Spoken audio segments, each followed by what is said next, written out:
Welcome, everyone. Welcome back to Anti-Imperialist America. I'm your host, Dust James, the Marxist-Leninist truck driver, coming to you live from my humble home in rural North Carolina. I'd like to apologize. I haven't done it live in a while. I've really been pushing myself to do these. I've had a lot going on with work. I want to give a shout out to my comrades who have pushed me to continue with this work, especially Comrade Brother Musa Bey, the great author, an activist who I've had a number of times on this channel, who's continued to push me to do better work, along with Comrade Alex Suarez, who has also continued to push me to do this work. I know it's hard for working people to continue to engage in politics, but it's uniquely the working class, the proletariat, with their understanding. I think that's going to lead history forward, push humanity forward to new planes and new ways of being and new existences. Whether that be people from the middle class who dedicate themselves to the proletariat and then serve the proletariat. It's the working class, the most exploited, their masses, that truly are the pusher of history forward. Got a lot today. I got a lot of topics. Please get in the comments. I don't care who you are. If you're new to the channel, if you've been a long time fan of this channel, please get in the comments. I'll shout you out. Please ask any pertinent questions, and I'd be glad, or ask any questions at all. I'd be glad to answer them. It is a nice Monday afternoon. Well, evening at this point. It's a nice Monday evening. Shout out to State Fishing. Glad to have you here. Glad to have you here. I see the truck and the red flag. Hell yeah. Right on. I got a nice glass of lemonade in this cup from Oaxaca. Yeah, it's a nice shirt. I actually got it. I got it from an anti-war veteran who was with a Panthers formation. But that Panthers formation is still around. The guys up in Jersey, New African Black Panther Party, and they think they have a new united second Rainbow Coalition, and they actually have the elder Hy Thurman, who is a huge inspiration of me. I recommend his book, Hillbilly Revolutionary. I know he's been going on some tours pushing that great resource. So I'm glad to have it and represent one of the greatest revolutionaries in the United States, Fred Hampton. So I'll get right into it.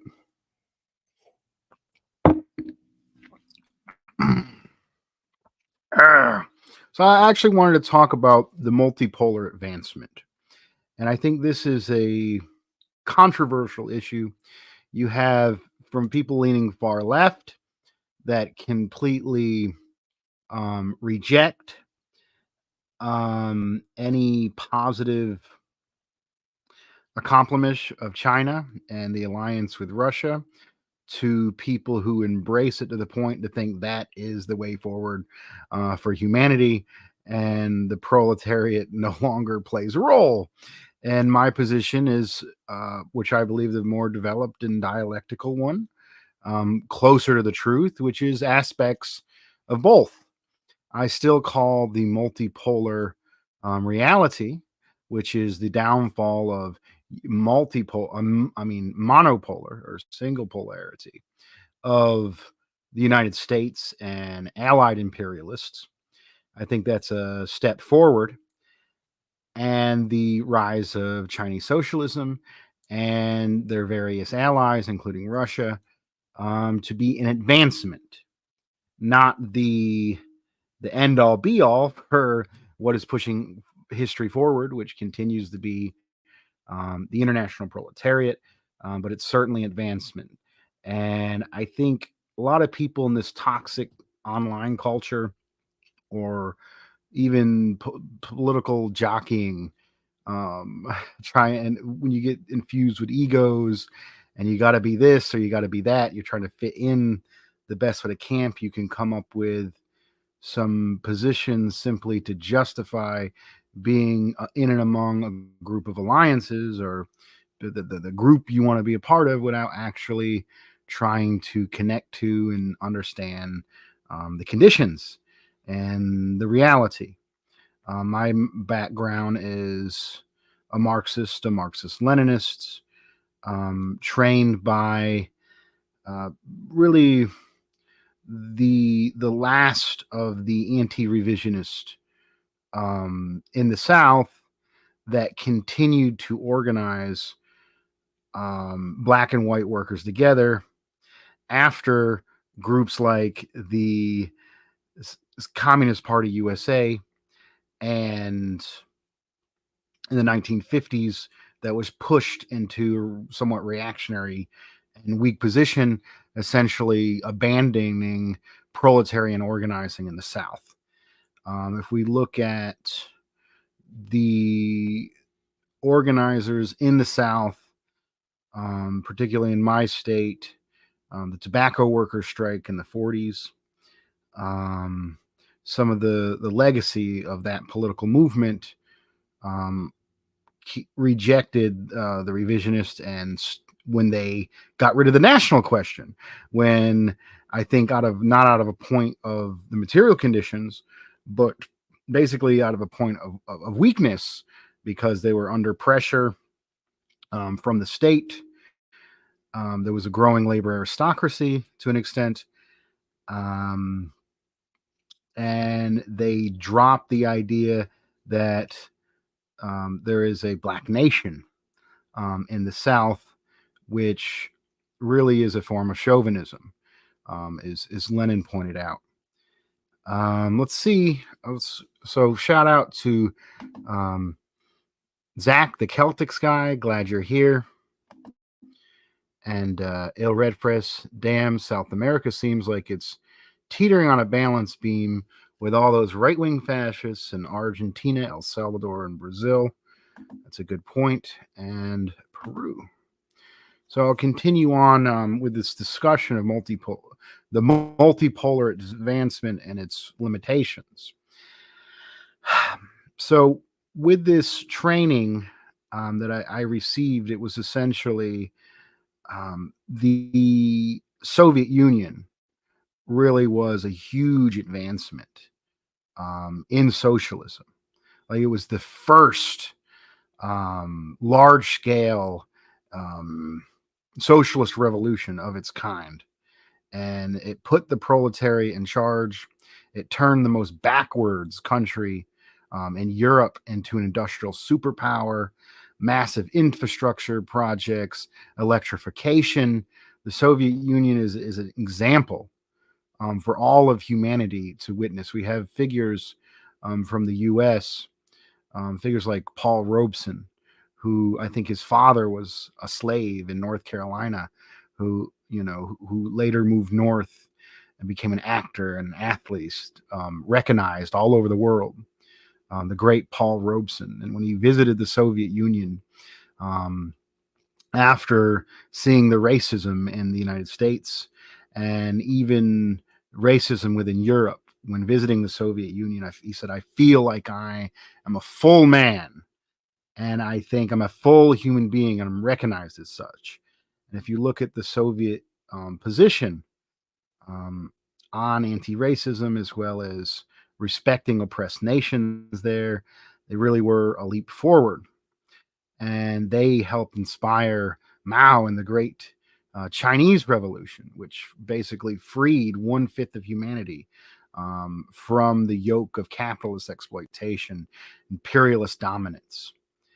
And it really is. But then you had the fall. Well, first of all, you had the destruction of communist parties in the United States. Let's look at in the 1950s with McCarthyism.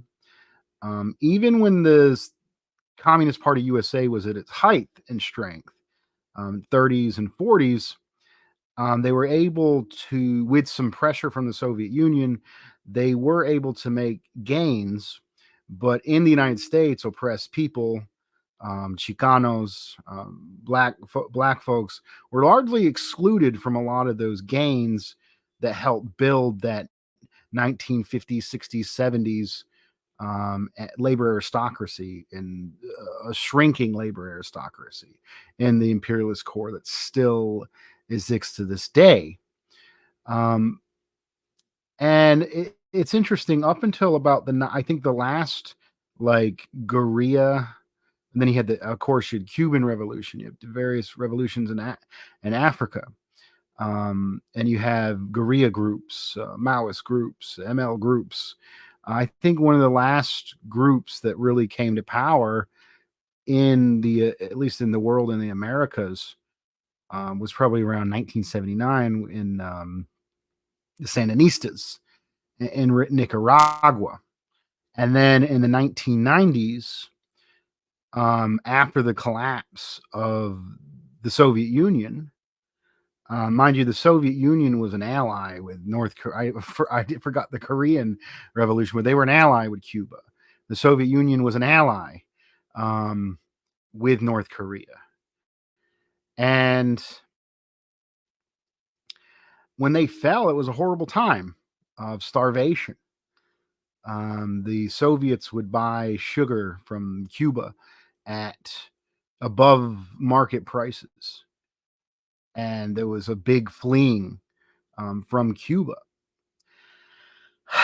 And it was a sad time. And then in the Russia itself, if we look at the 1990s with Yeltsin and these horrible, horrific neoliberal capitalist so-called reforms, where 10% of the country fled or died. And I don't know, I'm missing. There was also a lot of national revolutions that a lot of Marxists don't recognize, like particularly in the Arab world, the Iranian Revolution, and all the Iraq, the Baathists. I know these forces were used to fight against each other, but I would say, from my understanding of my interpretation of materialism, that the national revolutions were able to fight against imperialism, regardless if they were overtly socialist. They were able to make gains under imperialist dominance and the imperialist condition, where the United States and its allies, particularly, controls the entire global economy. They were able to make gains. So I think there's a blind side among socialists and communists and the communist movement in general to downplay some of these important national revolutions, because they're looking for, they want to identify with the best of something. You know, I'm ML, I love Stalin, or I'm a Maoist and I love Mao. And these were wonderful revolutionaries who made great steps. But when you're looking at various other countries, there was still movement and progress, even if it didn't label itself as your favorite tendency or revolutionary. I see class struggle as class as the oppressed people, the proletariat, the working class, the people that produce things, becoming fed up with the system, building power, and trying to build new systems, more effective systems that overtake the old. And in that general framework, national revolutions would be progress by that definition.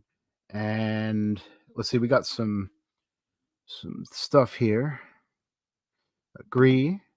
Yu Wang, all the decolonization movement in the Arab world was Marxist, with SU support, South Yemen with socialist. Yes, that's very good.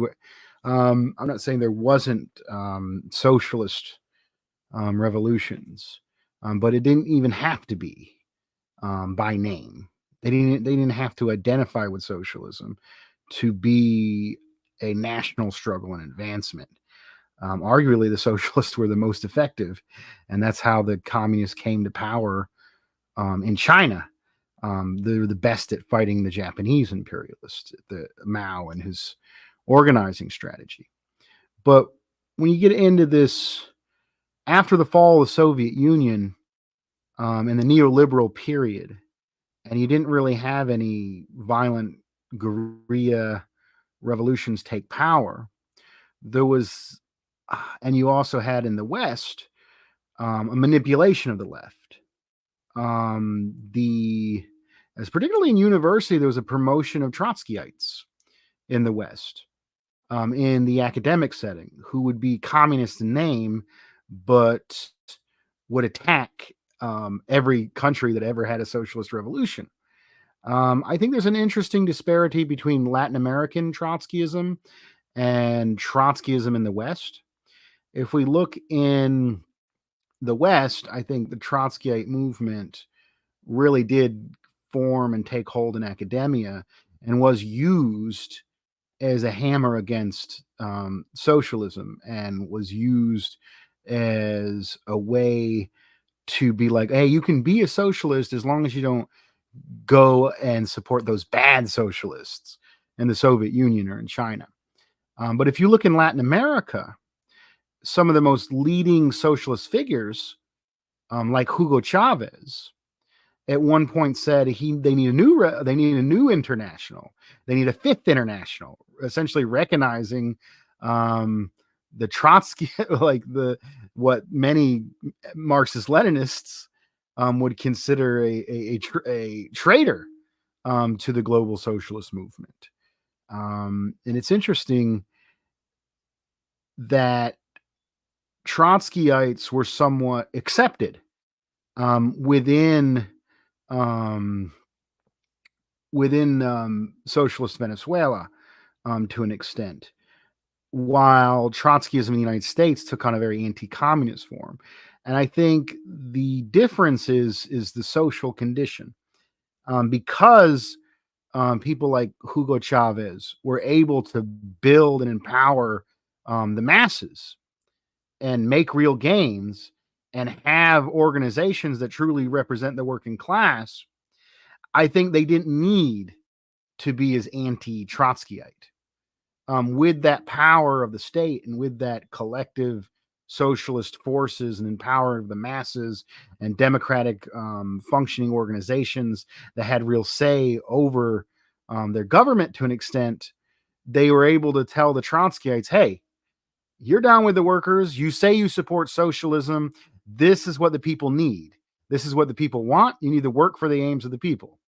And because they had that power, I think they were able to keep the worst impulses of the Trotskyites in line.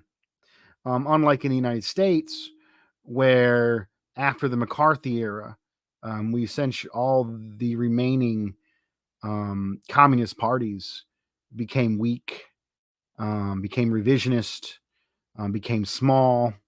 The communists were kicked out of the unions, and the few the few large communist parties we have now are largely movementists.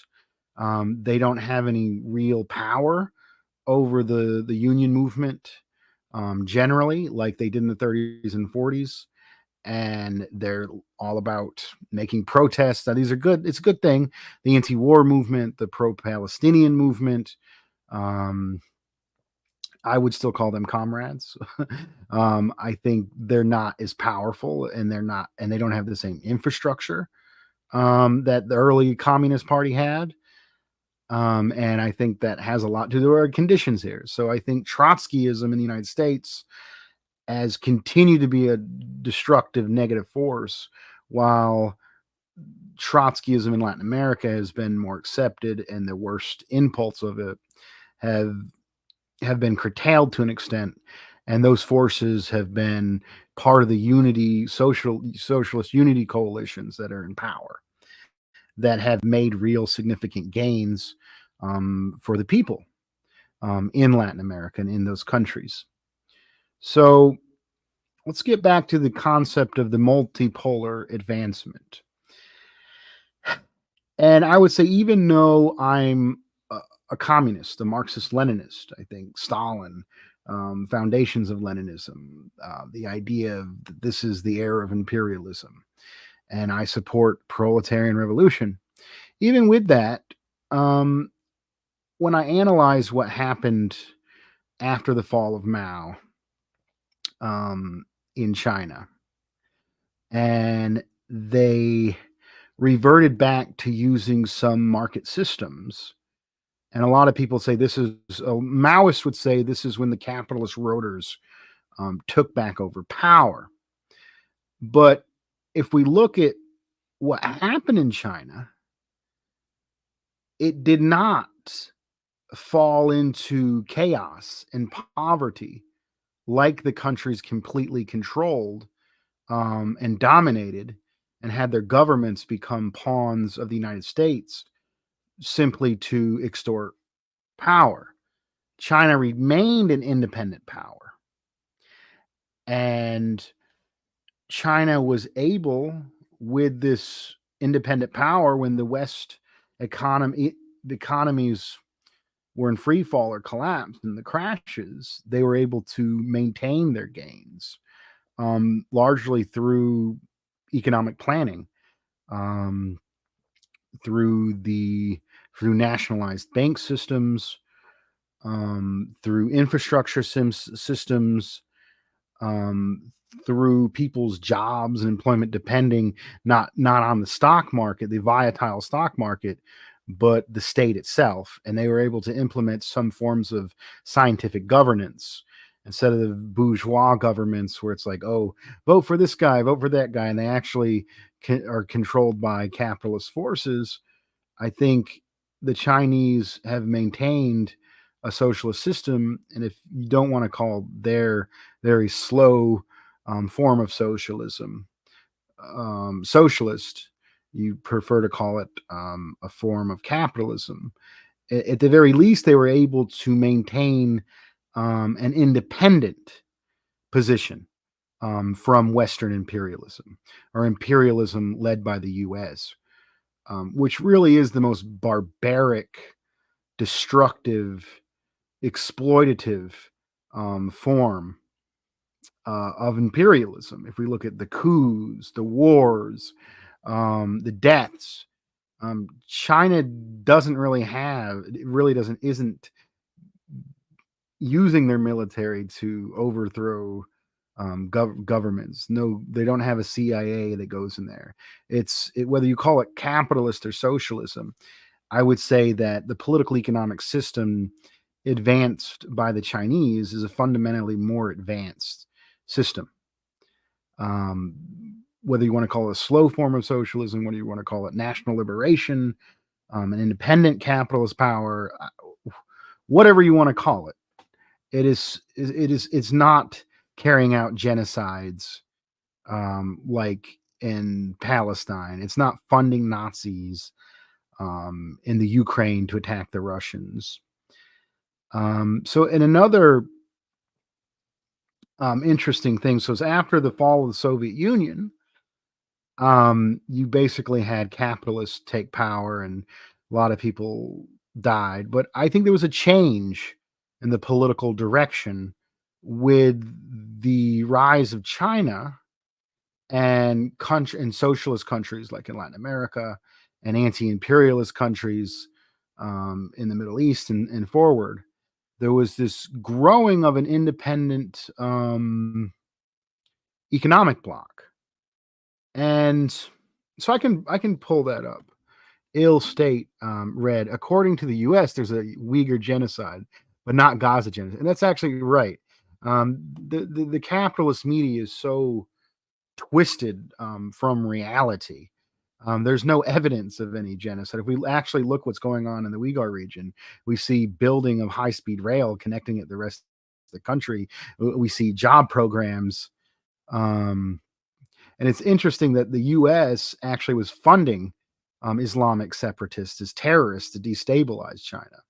And then when China goes and tries to build up the economy, to try to oppose that U.S. influence, then they're they're the ones committing genocide. When we have overt genocides, like we have of the Native Americans, I argue that the indigenous people in the Americas are still being committed genocide against. If you look at the poorest of the people in the countries with governments that are friendly to the United States, they're indigenous people. If you look at the people fleeing the poverty in Latin America, Central America, and South America, a lot of the people that die on the border and a lot of the people that die in basically in captivity along the border in the migrant prisons, a lot of them don't even speak Spanish. So you have, I think there's a continued genocide by the United States against indigenous people. And then you have people of indigenous ancestry, um, the ones that are dying in the desert, and the ones who they deny immigration status, they deny legal status to, and are put into the worst conditions and are a permanent, almost a permanent underclass of undocumented workers, are all of indigenous ancestry. Um, I'd argue there's continued genocide in the Americas by U.S. imperialism that isn't talked about. But we'll continue on with Russia, and I think there was when Putin came to power and began to nationalize to an extent the oil, and they were able to trade with these countries in Latin America and in the Middle East and China. Um, they essentially changed their position. It isn't that they didn't try to join the imperialists. Putin tried to join NATO several times. Russia wanted to be part of the imperialist bloc. The U.S. refused to allow them to join uh, the multipolar imperialist order controlled by the United States. And because Russia was denied this, they started for their own economic national interest.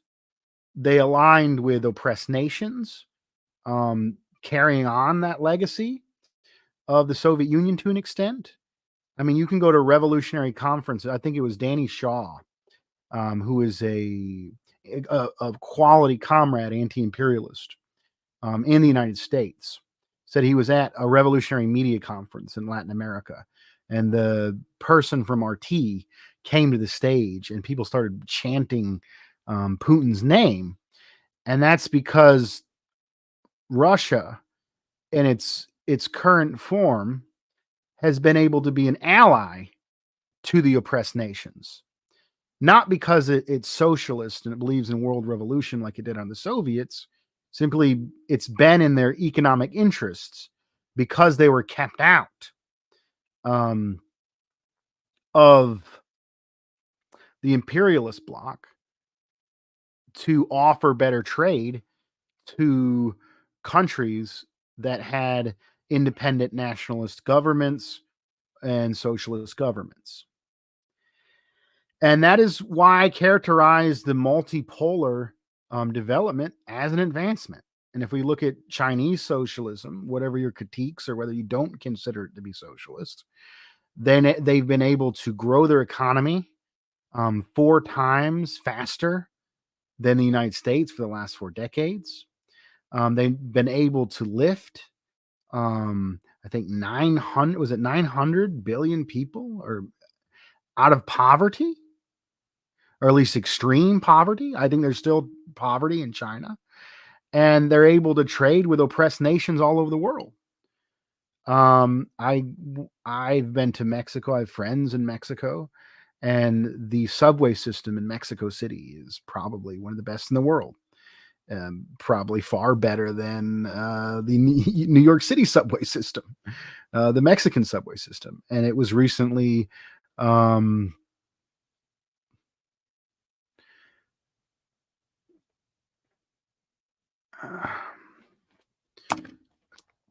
Okay. It was recently redid with Chinese train, and Chinese train corporations have been able to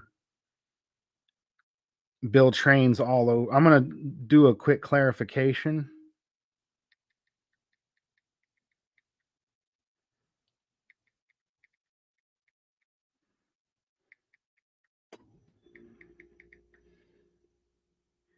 Okay, it's million, not billion. My bad.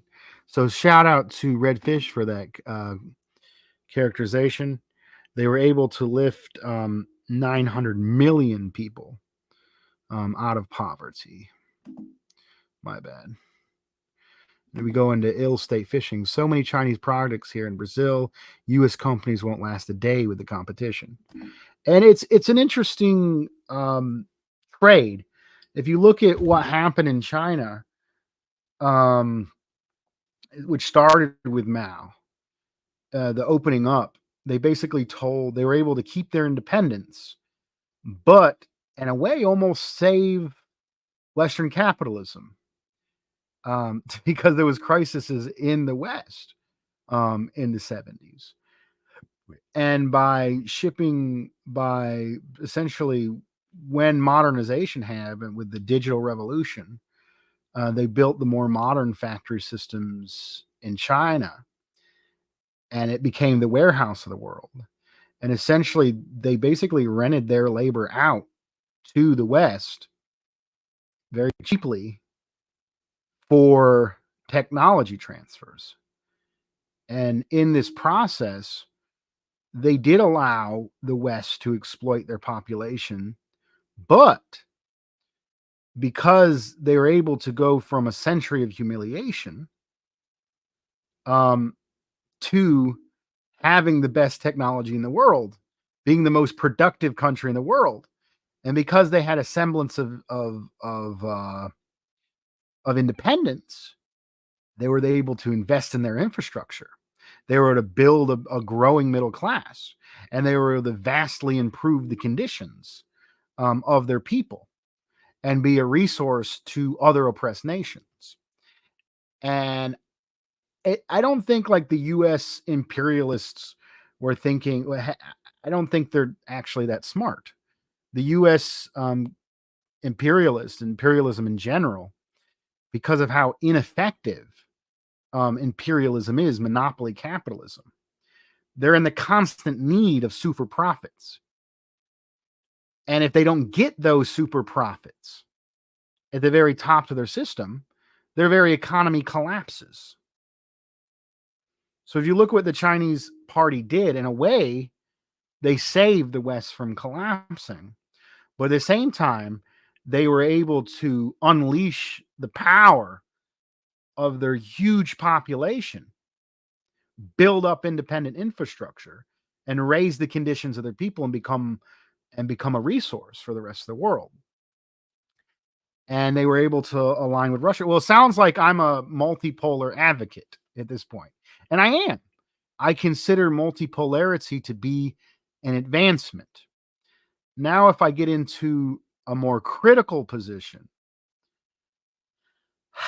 I think there is limitations with this.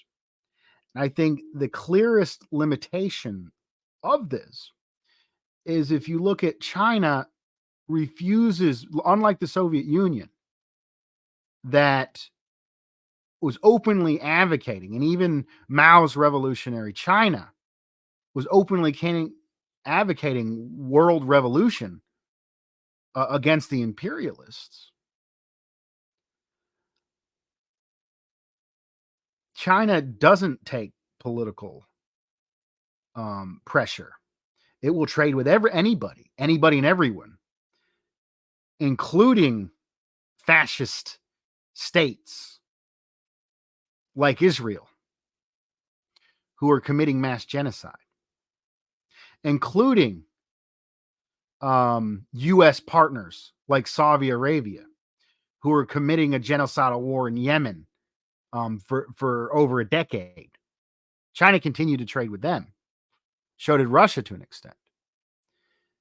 And if we look far back at the destruction of Libya and Gaddafi, who was oversaw the most advanced system economy in Africa, arguably a socialist system.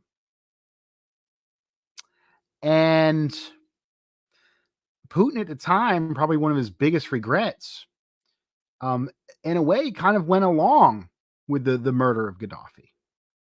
So there are real limitations to this multipolar advancement.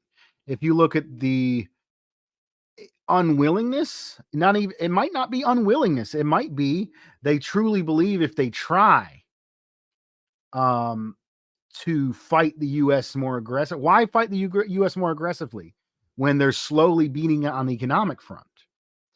So it might be a slow strategy, but as a humanitarian and a Marxist and someone who supports the global class struggle and may not necessarily agree with this slower strategy, maybe they're onto something. Maybe it's the only way it can be done in the current conditions. But we come to these limitations in this multipolar advancement.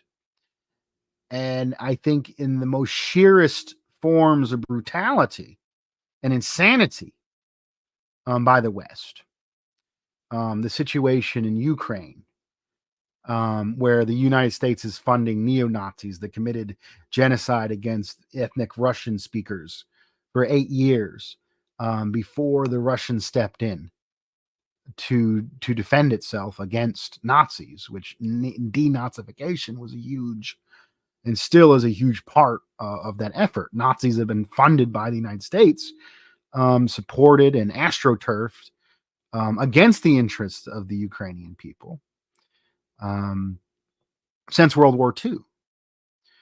And China, I think that a lot of the Chinese people probably have sentiments in favor of allying with Russia. But if you look at the moves that China did, they were very slow, calculated in their position, very statesman. And it's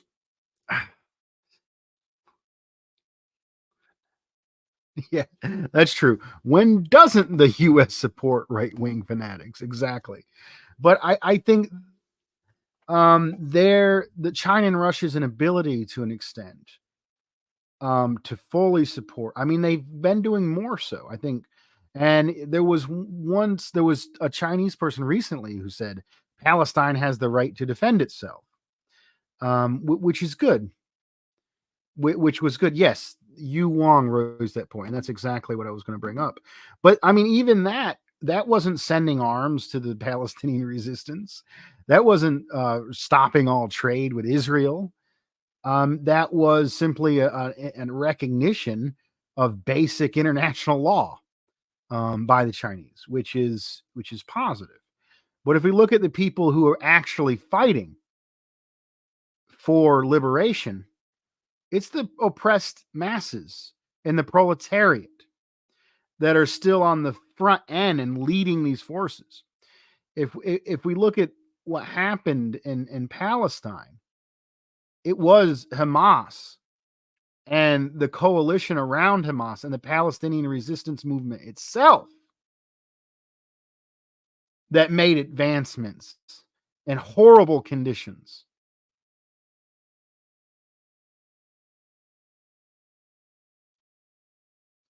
against the the Zionist entity, murderous. Looks like I had an issue with my connection. I seem to be back, and I think Yemen is another example of this. While Russia and China have largely continued to trade with Israel, it was the Yemenis who had a genocide and a brutal war committed against them. They were able to take up arms and physically stop Israeli ships from entering their corridors of trade. If you look at the most advanced forces, it's still the masses of the most exploited and oppressed people that are on the front line. I mean, Russia, to an extent, is an ally of oppressed people, but they're not doing the fighting for the oppressed nations. They're not a direct representative of the international proletariat, which is the core driver of history. That is the working class and oppressed people themselves that continue to do that. So I think when we look at Russia um, as a capitalist, as weirdly as I say, a capitalist ally that needs to be kept in check to an extent. And then if we look at the U.S. socialist movement, we see this weird, strange alliance amongst the most reactionary socialists in the United States. Haas, Hinkle, an organization that I used to work with that's less of a player now, the CPI, were some of the most militant defenders of Russia. And it's interesting. There's also, oppressed nations and more positive forces like the Uhuru movement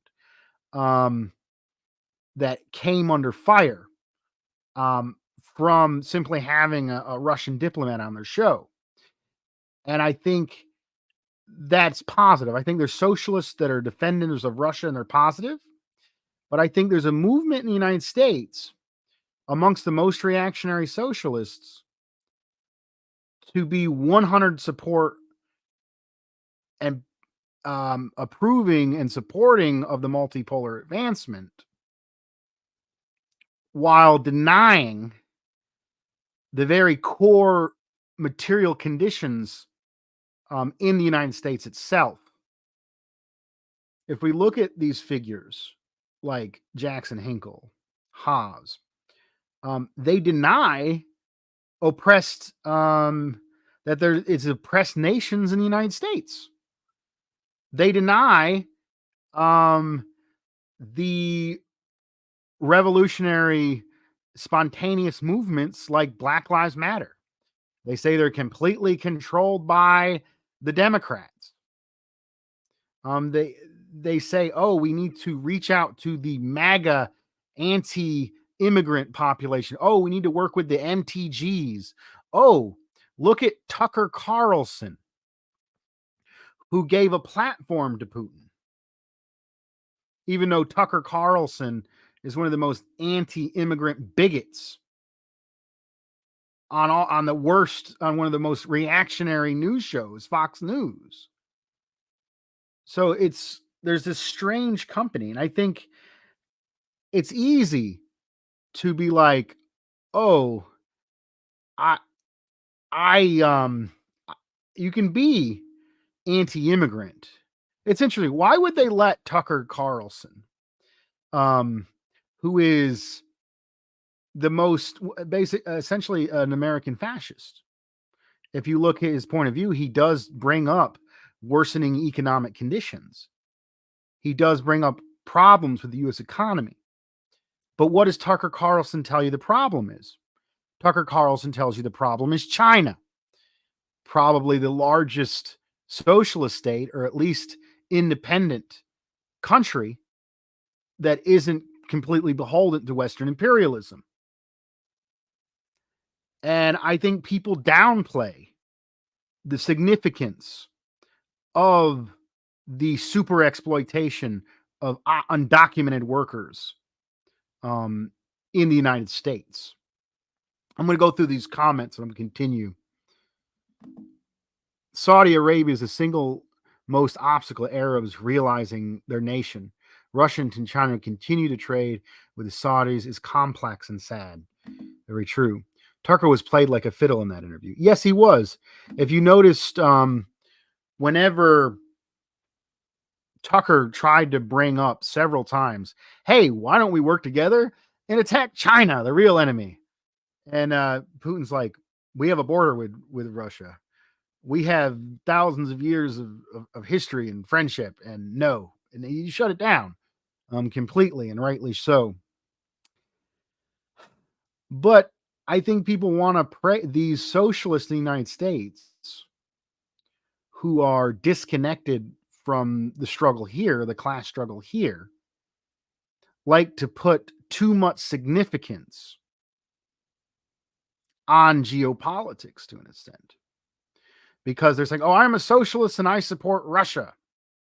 Well, if you're an independent socialist in the United States and all you do is get on Twitter or have a YouTube, how are you helping Russia to, to fight the Nazis? I mean, maybe you're doing propaganda war to an extent, but I don't think we're going to win the propaganda war on their media institutions. And it's interesting how in the capitalist media that the only people that seem to be for diplomacy with Russia are the most reactionary, racist, toxic figures in the United States.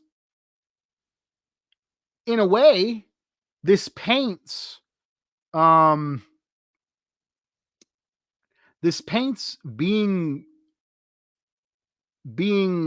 in favor of diplomacy with Russia, not wanting to attack Russia, as if it's a right-wing position. When in reality, Russia is an ally to black and brown nations across the world. And the very people that the United States is supporting to attack Russia, the astroturfed, illegitimate, fascist-controlled regime in Ukraine, forced the black students that were visiting out of the country, calls U.S. soldiers that are sent to train them monkeys. Black U.S. soldiers are sent to train them facing racism against these fascists the United States is supporting. So it essentially emboldens and strengthens the argument of Russiagate, that somehow Trump, this most vile anti-immigrant controlled opposition candidate, is somehow in league with Russia, even though he raised sanctions, killed Soleimani, raised the funds to the Ukrainian Nazis after facing impeachment.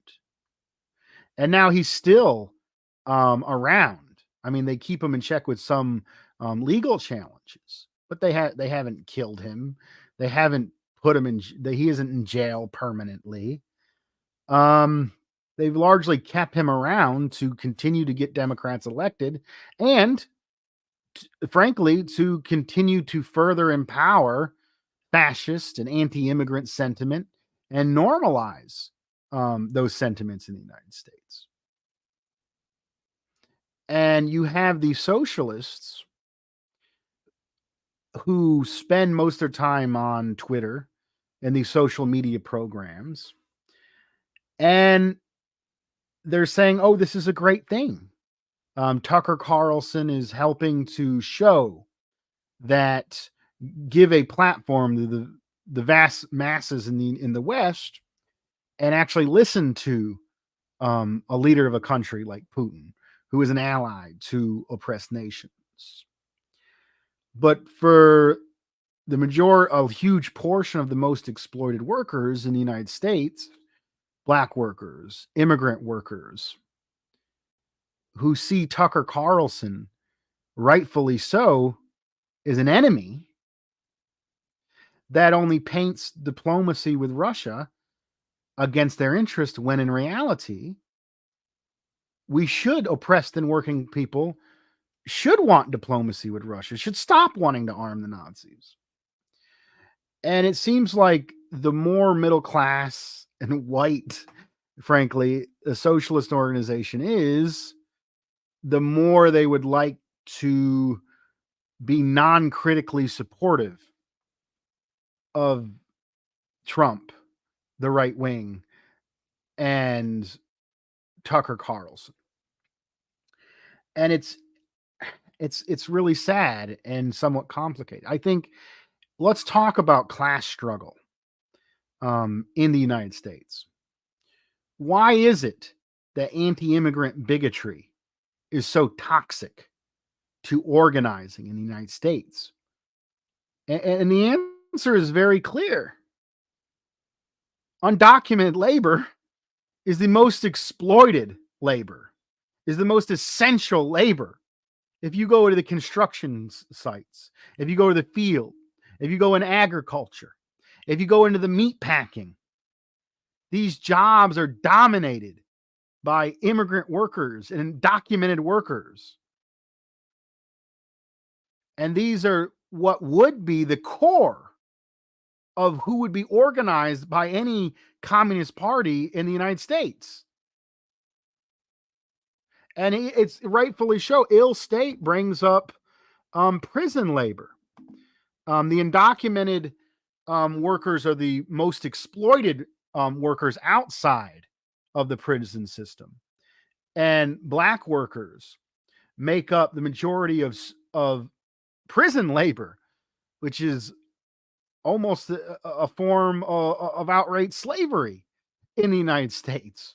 If we look at the over-criminalization of predominantly Black, brown, and working class communities generally, and then we look at these fascists who paint Black Lives Matter as some kind of horrible thing completely trolled by the elite to spread division and destroy cities, when Black Lives Matter was a response to that over policing, that criminalization, those unfair conditions of prison labor in oppressed communities. So we look at trying to build a workers' movement in the United States, trying to build a workers' party in the United States.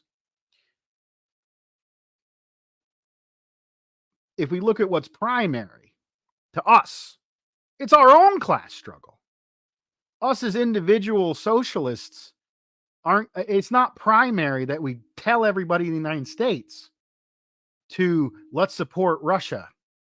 Well, that's not what's the primary thing in the United States. What's primary in the United States, what's going to mobilize workers in the United States to form independent power to then oppose imperialism in the United States?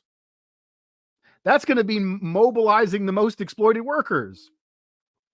And if we look like what the Communist Party did in the 1930s and 40s, it was the Eastern European immigrants that were the primary people that they organized. It was, and there was also people like Harry Haywood who respected and saw the condition of internal oppressed nations. And by putting the demands of the masses of exploited Black people at the forefront of the Communist Party demands, they were able to unite Black and white workers together to fight against capital in the South and in Appalachia. And we might have a weak socialist movement now, but I would argue the only way it's going to get stronger, the only way it's going to get more revolutionary, is if we try to fight for class struggle here. And that's not simply waging the propaganda war to stop them lying about Russia, which is important. I would say what is primary is opposing national oppression and class oppression in the United States. And that means the core of our base is going to be the most exploited and essential workers, which will be undocumented workers, prison labor, the people who have the least to lose, who are more willing to make the sacrifices for the struggle. I'm not saying you can't organize more middle-class workers. I mean, honestly, within the framework of monopoly capitalism, imperialism, even the idea of Occupy 99% versus the 1%, there is definitely an argument to be made there. A lot of these smaller businesses, the petty bourgeois, even to an extent, are being pushed further to poverty as monopolies take over the economy. But what we see is a lot of the petty bourgeois want to be better pawns. By instead of to keep their position within the capitalist system, their their their first decision isn't let's join with the workers we exploit, the black and brown and poor workers against the capitalists. The petty bourgeois first thing is, hey, I'll really stick it to the most exploited workers. And that's why you have um, why fascist politics really takes hold within the petty bourgeoisie into the United States. And that's why the largely white labor aristocracy, the falling, largely white labor aristocracy in the United States is not first to blame the capitalists. That's why they listen to people like Trump, who tell them, your enemy is the most exploited workers. Your enemy is the undocumented workers. Your enemy is black workers who are tired of police brutality. Those are your enemies. And they fall for it, hook and sinker. Those are not going to be the people, the primary base of organizing socialism in the United States. And I think the deeper and lower in the proletariat you go, the more advanced and the more revolutionary your movement becomes. Always be forward thinking and forward moving. And in history, where history itself is pushed forward through class struggle, the more deeper and lower in the proletariat you go, the more forward thinking and revolutionary your politics is going to be. And maybe all your demands aren't going to be made, but when in motion, it will produce the best outcome.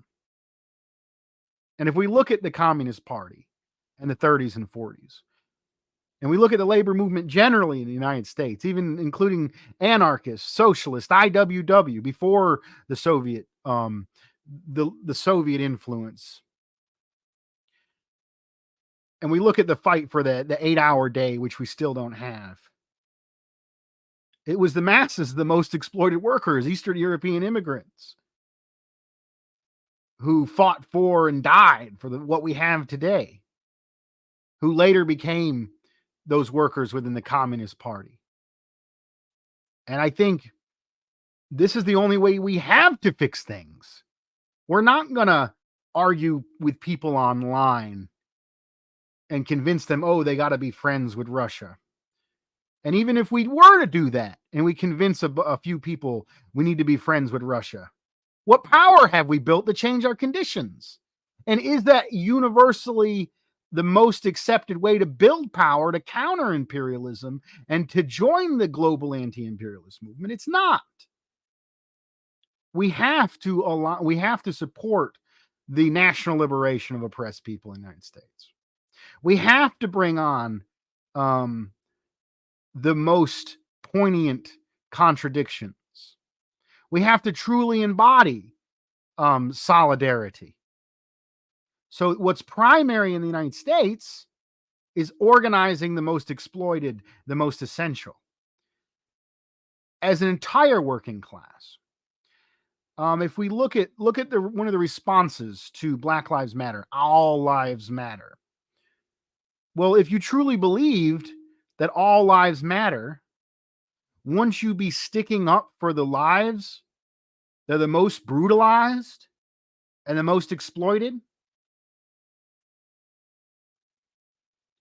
There's this popular phrase that says reject whiteness and the imposition of race in the United States. Essentially, well, white people as a group, if they can identify as white, then they're more likely to support the white capitalists against the black and brown workers, even though it's within their class interests to align with the black and brown workers.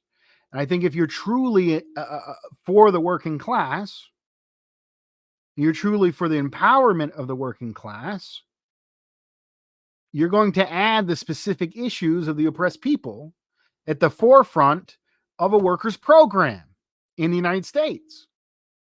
And if you look at what has got people in the streets, it has been Black Lives Matter, and it has been the class issue to an extent with Occupy Wall Street and other movements. I mean, but the movement in the United States is so weak. It is so weak, um, that if you see anyone pro who has any insight on geopolitics, like pro Russia, be like, oh yay, good for them. But I would say it's of more importance as U.S. socialists to support the immigrant workers, to support the black workers, to support an end to criminalization, imprisonment, prison labor, undocumented status. These to organize all workers. And when you're talking about immigration, are you for open borders? Look at Russia and China, China is socialist. Russia is an imperialist like the United States and destroying all these countries. They have very strict immigration policies. And I would counter the United States has very different conditions. The United States is a settler nation built on the enslavement of one people, the mass land theft and genocide of another people. And if you look at the Southwest, wasn't allowed states until Anglo controlled the predominantly indigenous populations, or at least Mexican populations with indigenous ancestry, brown workers were never allowed. Those states weren't allowed into the Union. And you have an entire oppressed nation of Chicano people where the border crossed them. And they have an extent, the way they've been discriminated and imprisoned, the Chicano people have been discriminated. They have more in common with the Mexican immigrants and the immigrants from Latin America coming across the border than they do the racists who want to further incarcerate, deport, and build walls and militarize the border. And without stopping the imperialist exploitation of Latin America, any amount of militarization of border, any amount of strengthening the borders is going to result in more deaths along the border. And U.S. workers and U.S. communists, the only thing we have is to organize the undocumented workers, to have them be the core of our movement. And if we look at in May Day 2006, the immigrant workers did exactly that.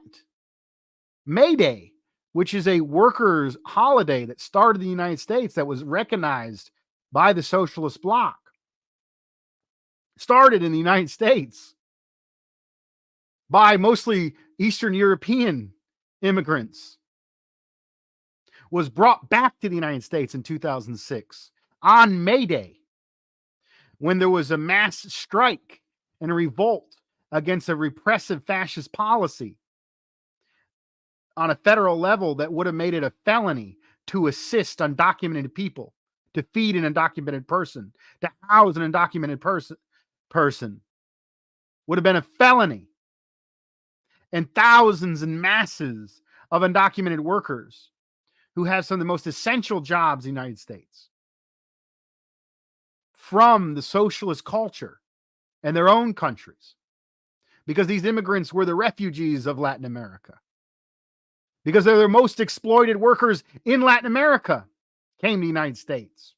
And they brought that strong socialist tradition, and they brought the May Day workers' holiday back to the United States in 2006. And when you had Obama come to power and you put a black face on imperialist policies, and then we had Trump come to power, who put the most vile racist face on imperialist policy, and you got back to the basically the racist cover for Obama, the segregationist Biden. All we have is imperialist. You have liberal, effective imperialism, and then blunt, racist imperialism in the form of Trump, and they go back and forth, the same party, the same institution. And the only way to build independent power is workers and oppressed people in the United States, is to organize the most essential workers, the most exploited workers, those with the least to lose. And I think that is where the power is going to come from. And I think what really pushed me over the edge, before I was like, okay, I know there's problems with China. I know there's problems with Russia, but I'm going to keep my eye on the main enemy, imperialism led by U.S. imperialism. And that's the right strategy. But when I was watching the Tucker Carlson interview with Putin, and mind you, I've been quiet on gender oppression and social issues in Russia and other oppressed nations, which I have no right to say. And those social issues have been weaponized by the West against them. And I think those social issues are important. I think gender rights are important. I think the rights of trans workers are important. But I put it down to the primary contradiction is against imperialism. And these are allies helping the oppressed nations. And I was able to rationalize that.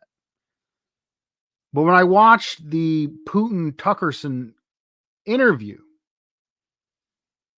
and I heard Putin say in that interview, I watched the entire interview, well, why don't you look at the crisis on your border?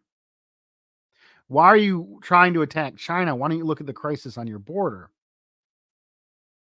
I'm thinking, what crisis on the border? We don't have an immigration crisis on the border. We have a capitalism crisis. We have an imperialism crisis. The way to solve the masses, the forced migration in the United States isn't Putin just repeated a right-wing talking point. And it's understandable that a capitalist looking for their own national interest would be flawed on our internal contradictions and what to do as U.S. socialists. Because Putin isn't a comrade.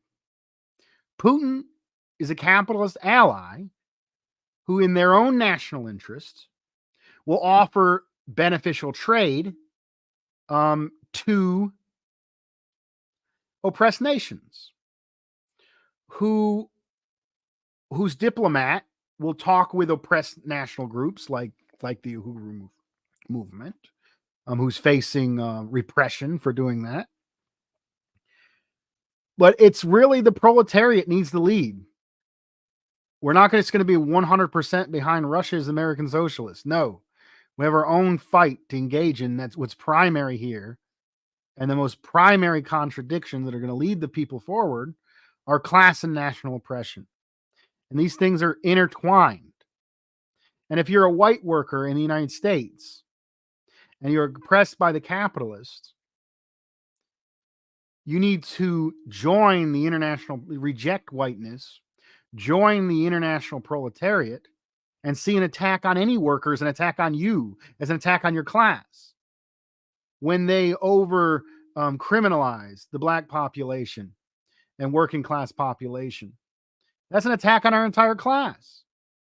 When they keep immigrant workers in undocumented status since the 90s and super exploit them and keep them in fear, that's an attack on all workers in the United States.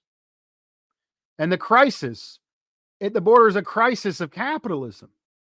And the only way we have to defy imperialism and capitalism is to organize the working class and oppress the United States, build independent power, and then as an independent power, we can have some diplomacy with Russia. Because our capitalist imperialist government isn't going to do it. And there is no need to support the fascist sections of the American government who appeal to the need for diplomacy with Russia, but whose main objective is to be a toxic force to divide the working class by promoting anti-black and anti-immigrant bigotry. There is no unity. There's no unity with these attack China first imperialists. There's no unity with the anti-immigrant bigot like Tucker Carlson. We could say he's right with the diplomacy, and we should say he's right. But if we're going to go out and say, hey, this guy is doing the best for the best cause, which is the fight over there, you're not going to get with nobody, and you're going to alienate the most exploited people in the United States by downplaying the racism, by downplaying the toxic anti-immigrant bigotry within this movement. And that is why you have these people on Twitter completely disconnected from organizing. That will be good on Palestine, will be good on Russian diplomacy, but then they'll tail the right on downplaying Trump's racism, on downplaying Tucker Carlson's racism, anti-immigrant bigotry, because they're not in the struggle. They never organized. When I became a communist, I immediately got involved with organizing the working class. I built community and labor coalitions. And one of the most advanced forces within those coalitions were the unions of the undocumented workers. We look at an organization, Farm Labor Organizing Committee. They were able to fight for better rights for the B2 visa workers who had almost no legal protections, close to being undocumented. They were able to organize that underclass of workers, of immigrant workers, against the farmers. And they saw the farmers were exploited by the monopoly capitalists and the big ag companies and the banks. And then they mobilized with the growers, the farmers, the petty bourgeoisie, and through that core proletarian base of immigrant workers, they were able to lead the petty bourgeois and organize them against the banks and the capitalists. And I think that is the model for the revolutionary process that's going to take power in the United States. The core will be the international proletariat in America. That will be the core. And we cannot downplay the issue of national oppression, the fight for immigrant workers, the fight for the criminalized in this country. That has to be the core and the front of our demands, because those are the conditions and the issues facing the people that have the least to lose, who will be the core of the revolutionary base. And from that proletarian core, then we can mobilize the petty bourgeois and elements of the falling labor aristocracy that have been prone to reaction. And that's our primary struggle. It's not war with Russia, even though that's an important one. So maybe I've been going a while, and I can talk on a few other issues. So I talked on, and American chauvinism really it's been a problem for a long time within the left movement itself, the largely middle class peace movement. I've seen it myself, being a poor rural white worker, going into urban settings and seeing seeing classism and racism within what's supposed to be the anti-imperialist movement that pushes working people who have the least to gain, who are the most exploited, who have the most incentive to unite with the oppressed nations of the world against the most aggressive tendencies of imperialism. It seems to be the people with money and a little bit more spare time, mostly white, like to dominate and have arrogance and control even over what's supposed to be the solution. And in doing so, they do a great service for the imperial, even though they're the anti-imperialist movement. They do a great service for the imperialists by alienating the working class and oppressed in this country who have been at the forefront of the anti-imperialist movement. If we look at in the 1960s, look at Martin Luther King, one of the leaders in the civil rights movement, who stood out and opposed the war in Vietnam and was hated for it. And the alliance with the anti-Vietnam War movement, with the Black Power struggle. And if we look at probably the largest anti-imperialist demonstration in the United States to date would be the Great Chicano Moratorium in 1970, where oppressed brown workers who were tired of their brothers, uncles, fathers dying at higher rates in Vietnam came out and were brutally crushed. But those sentiments in the Chicano revolutionary movement continue to empower. And you can talk about the contradiction between indigenous people and the Chicano movement. Do that all you want. And a lot of that is overemphasized. But if you look at the revolutionary core of Chicano is beautiful, brown is beautiful. And that has been a true source of revolutionary movement in the union movement in other places in the United States. And I think a lot of this history is covered up and hidden. And the media would like to believe that if you want to get anywhere, you got to tail the Democrats or you got to tail the Trump movement. Like the only thing they allow on the social media. When in reality, we need independent institutions like they have built in Latin America and other oppressed nations. We need that within the belly of the beast in the form of workers' organizations and the form of organizations that represent oppressed people in the United States. And honestly, we are not going to reach masses of the people on capitalist controlled media, monopoly controlled media like Facebook, Twitter, YouTube. They control the algorithm. They shut us down. They only allow, they promote the voices that do us the most harm.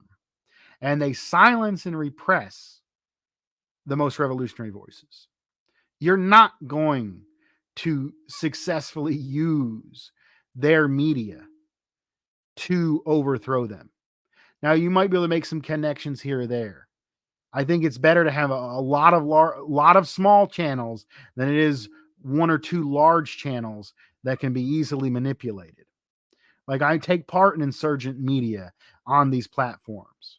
But at the end of the day, these platforms will only serve a support role for class struggle organizations, for independent organizations controlled by the people through democratic processes, insurgent dual power systems.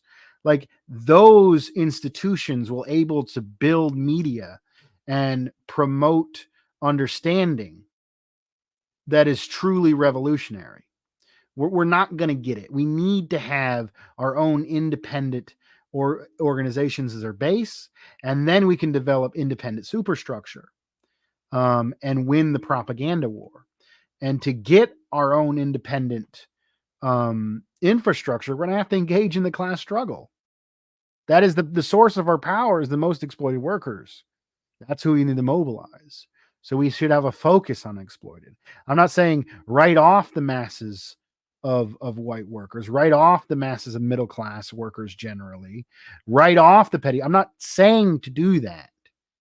What I'm saying is go to the people who already have the most incentive for revolution and then build out from there and form alliances and win people to causes that are truly revolutionary. So that's a bit on American chauvinism and multipolar advancement. I've been going for an hour and 19 minutes. Anybody else if anyone wants to ask any questions, I'd be glad to go along with that.